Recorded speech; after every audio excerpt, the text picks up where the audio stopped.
عسلامة، إن شاء الله عيدكم مبروك، كل عام وانتم حيين بخير.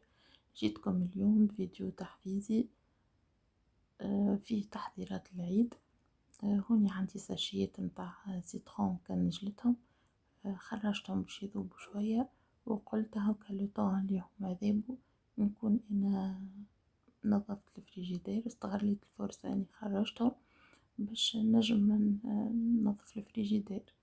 هوني جيت الفريجيدير نظفتها ريقلتها خليتها تشيح باش من بعد نرجع لها دبشة ونحط لها سيتروناد والتحضيرات اللي باش نحضرهم، التحضيرات المسبقة.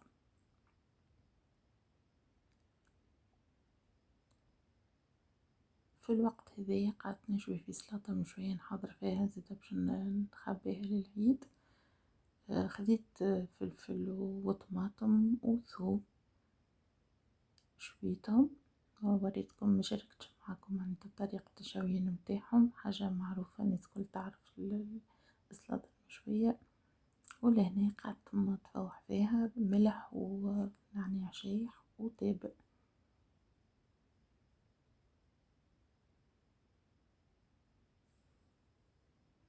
السلطة متاعنا حضرت، خلطوها بالفحات متاعها، ما حطيتليش زيت، نهار اللي نجيو نستعملوها نحطوا لها الزيت ديجا مش تصبر برشا، هي نهار العيد ولا ثاني عيد وكاهو مش باش نخبيها لمدة طويلة.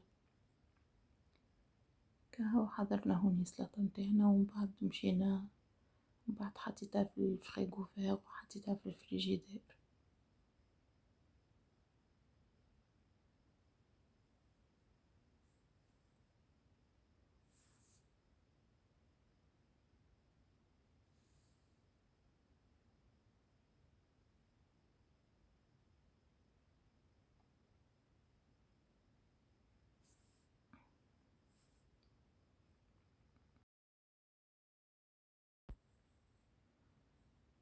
لهنا بعد ما كملت قضيت الكل ونظمت أموري ونظفت كوجينتي وذيبوا ساشيات نتاع القارص، جيت باش نعملو سيترونات من بعضنا. دونك باش نقولكم كيفاش عملته من الأول ومن بعد باش نكمل لكم المرحلة هذه. ديجا كل شيء واضح في الفيديو. خديت قارص غسلته مليح مليح، قصيته شوية من فوق شوية من اللوطة، ومن بعد قصيته رونديليت ونحيت منه القلوب الكل، ومن بعد رحيته وحطيته في ساشيات وخبيته في الكونجيلاتور. لازم نحيو القلوب الكل باش ما يقعدش فيها كالمرارة. صدقوني بالطريقة هذه ما يجيش مر جملة. جربت ذقت السيترون هكا اللي يبداو مطيبينه على الغاز وكل، بصراحة فيه مرارة ومش بنين. أحسن طريقة بالنسبة لي أنا الطريقة هذه، جربوها ماكمش باش تندموا. دونك وقت اللي نستحقلو نجبد الساشي ولا 2 ولا قد ما أنا باش نستحق ونعملهم سيترون. دونك هونيا ناخد الساشي نتاعي نصبها في وسط القمصان، ونزيدها الماء ونحطها في الروبو، ومن بعد نصفيها، ومن بعد اللي قاعد هذاك نعاود نرجعو للروبو ونزيدو الساشي الاخرى ونزيدو الماء ويطرحها كيف كيف، ونعاود نصفيه هاكا. فما صفية هذيك تصفي بالكدا متخلي حتى شي متستحقش تاخد حاجات اخرى تستعملهم، هذيك تساعد بالكدا في السيترون. دونك هاني نرحي فيه.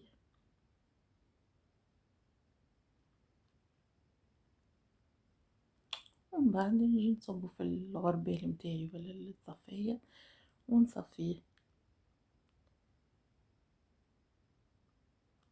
مليح مليح ونعصرو بالكدا باش هكا القوة متاع السيترون ما تقعدش في الدشي، تهبط الكلها طابت الكلها معايا معناتها.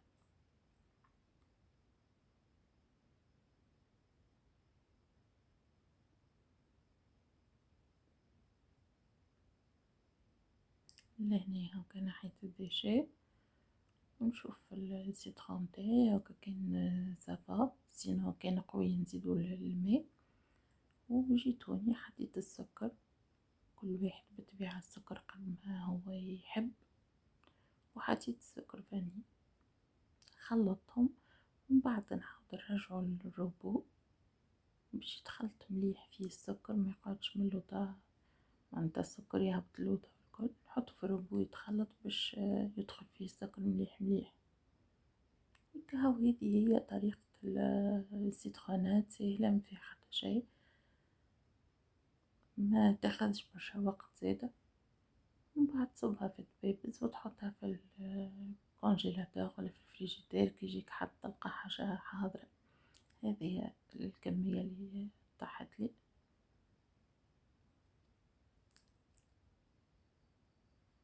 هذا السيتروناد متاعي هوني حضر.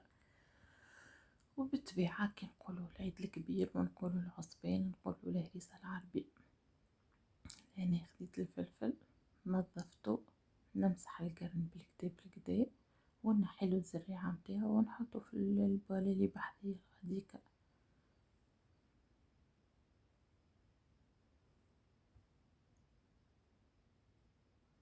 لازم تمسحوه بالكدا الفلفل باش من بعد كي تغسلوه ما تقعدش هكا القصة يحلى فيها وكذية. المرحلة الأولى متاع المسحان متاعو باش تنقص من الغبرة اللي كانت فيه، كان معلق متاع رشوين وكل. هذا الفلفل متاعي حضرته. جيت للثوم، خذيت الكمية اللي باش نتعقلها قشرتها الكل.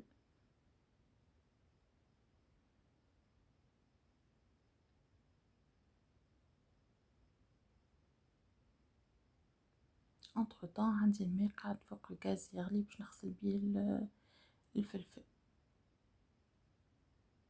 لهنا غلي الماء غسلت بيه الفلفل، هذه الغسلة الأولى. ولهنا زدت غسلته المرة الثانية، ومن بعد حطيته في كسكاس يستقطر مليح مليح باش نرحيه، خاطر كان باش نخليه بالماء متاعو ما يصبرش برشا. حاجة كي تبدا فيها برشا ماء راهي ما تصبرش، في ساعة تفسد.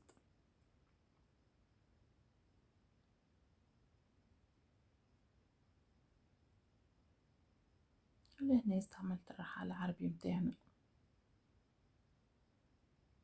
وننصحكم تستعملوا الجوانتوات متعملوش كيفي، خاطر من بعد يديكم تقعد تحرق بالفلفل.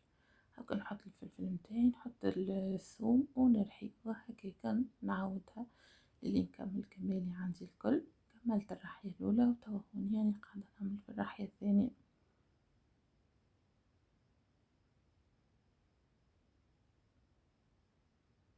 واحد ما خيرش يعمل حاجة وحده بيديه يبدا متأكد منها نظيفة.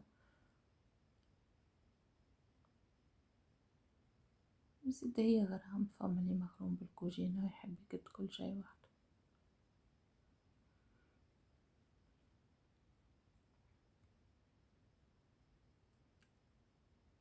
كملت رحيته الكل الرحية الثانية، ومن بعد حطيته في صحفة وباش نفوحو. الفلح متاعنا سايل ياسر تابل وملح، وبالنسبة للثوم هاكا رحيناه معاه. هاكا دخلت مليح، انا ظهر لي نقص شوية ملح زدتو شوية. هاكا واحد كي يقد الحاجة وحدو يعرف قداش يحط الملح. الأكثرية واحد كي يشري من الشارع يلقاه مالح برشا الهريسة.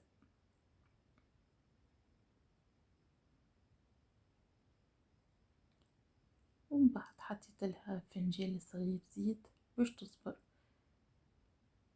تقعد أكثر وقت معنا. ومن بعد حضرت الحكوك اللي باش نحطها فيها، حطيتها في الحكوك وكهو كالهريسة حاضرة. وهذه هي طريقة الهريسة، سهلة ما فيها حتى شيء. وكهو ان شاء الله تعجبكم الطريقة متاعي، وان شاء الله كل عام وانتم حيين بخير. كان عجبكم الفيديو متنسوش تحطوا ابوني. سلامة.